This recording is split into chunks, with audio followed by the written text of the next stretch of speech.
A Nigerian man, in SA, stole the police minister's wife's identity. With the identity, the Nigerian did transactions that left her in debt. They say lightning will never strike the same place twice, but on this particular family, it actually did.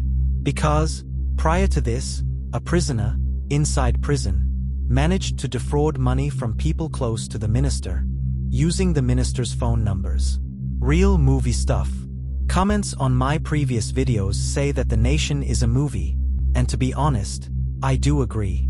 Because it's just too much. Classified.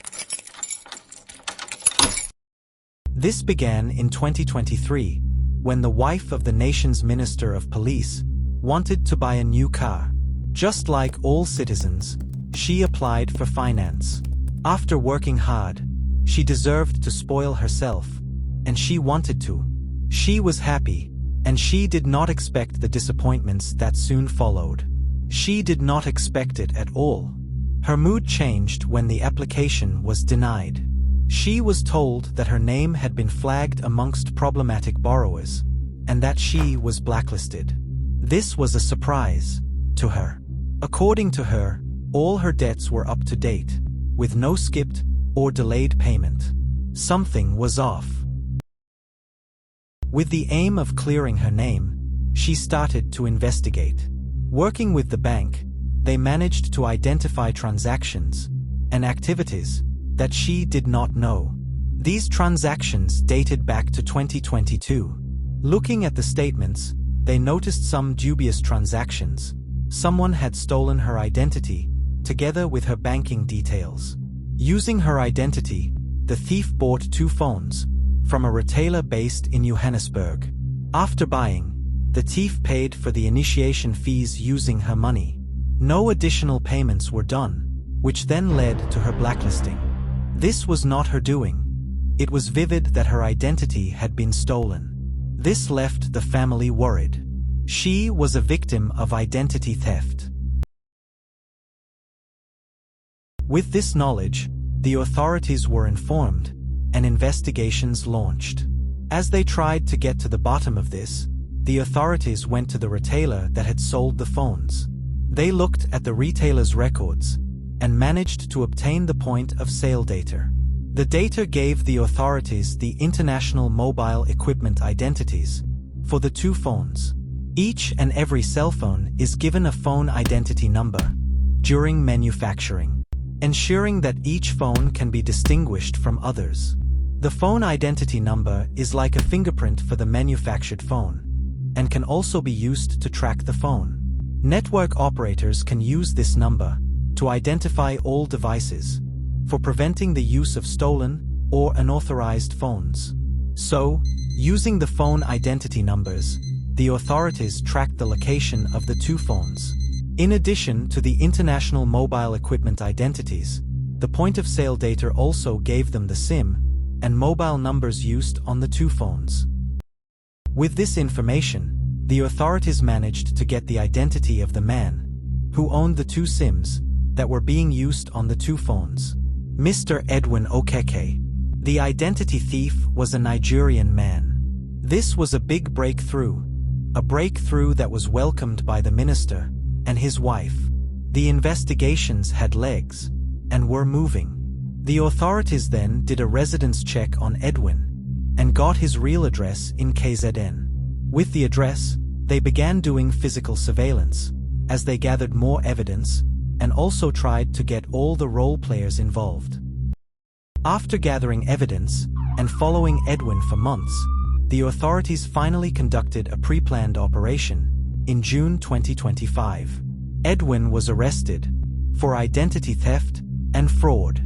The arrest did some damage to the citizens' trust in the entire system.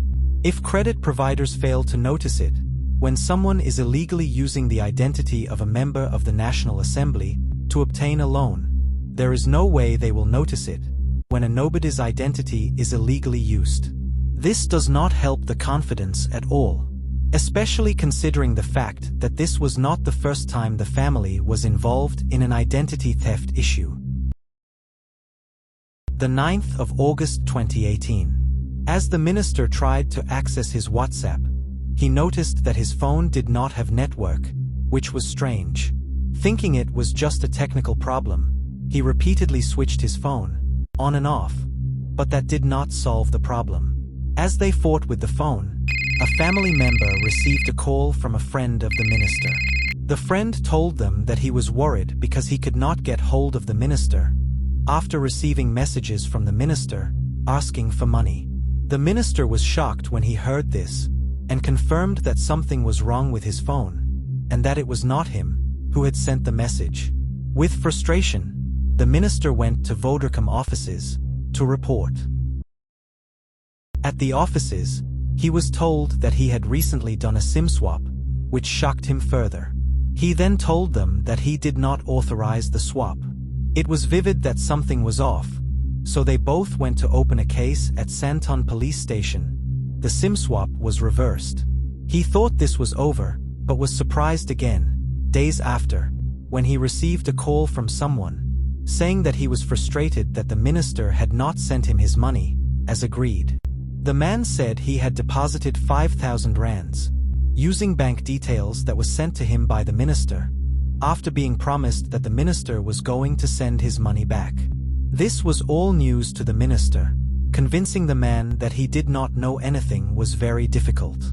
After this, the minister also received a call from another minister, asking if he had spoken to his general, looking for 1,000 rands. As he was still trying to process everything, he received another call from another minister, who mentioned that 3 people in his department had received similar calls, but only one had already deposited the money. The minister told them that he did not know anything, and luckily, they believed him. With his name stained, the police minister then hired a private investigator to investigate this. Working with the network service provider, the investigator traced the phone number and was surprised after realizing that the signal was from a prison.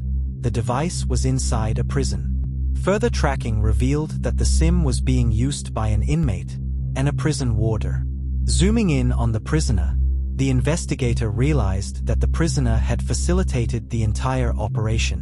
They started with obtaining the minister's identity number, then the phone number. With this, they bribed staff at the network operator to reassign the minister's number to a new SIM. A SIM swap was done on the 8th of August in 2018. With the new SIM, the thieves began to contact the family, friends, and even cabinet members, claiming that the minister needed urgent financial help.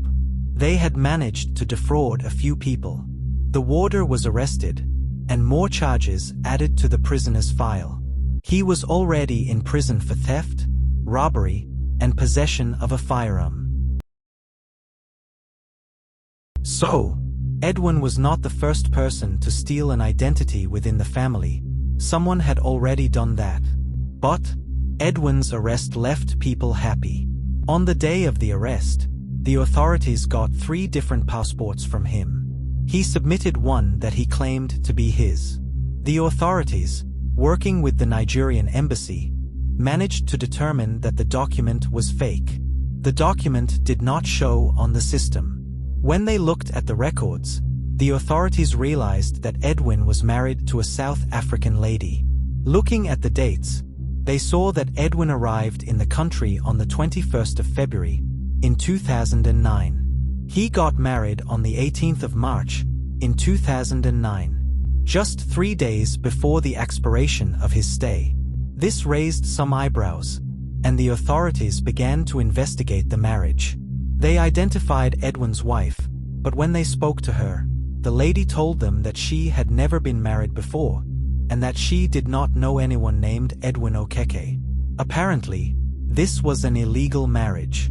She did not know that according to the system, she was married. The entire scandal damaged people's trust, leaving us in a very scary situation. Identity theft is a big issue in SA. Recently, SASA officials who were stealing people's identity and using the stolen identities to register for government grants were arrested. If you have not yet watched the video, feel free to do so on this channel. Back to Edwin. No guarantees can be given that Edwin will not steal from more people, even behind bars. If the prison warder and an inmate managed to do it, then Edwin can also do it. It's not rocket science.